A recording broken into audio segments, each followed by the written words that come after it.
మీరేమంటారు? యేసుప్రభుని చంపేసిరా? యేసుప్రభు చచ్చిపోయిందా? యేసుప్రభుని చంపడానికి ఎవరికన్నా బలం ఉందా?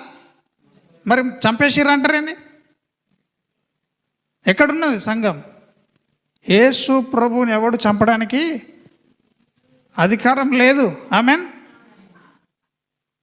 ఆయనకి తెలుసు. ఆయన ఏమంటున్నాడు? తండ్రి, నా ఆత్మ నీకు, తనకు తానే అప్పచెప్పుకున్నాడు మరణానికి. హల్లెలూయా. ఆయన ఎవరు కూడా చంపలే. శిలువ మీద ఎప్పుడు ఆ మాటలు వినలేదా? నా ఆత్మని నీ చేతికి అప్పగిస్తున్నానని తానే తన ప్రాణాన్ని తండ్రికి అప్పచెప్పుకున్నాడు. ఎవరైనా చంపిరు యేసుప్రభుని? ఆయన రక్తం ఉంటే బ్రతికే దేవుడు కాదు. ఆమెన్.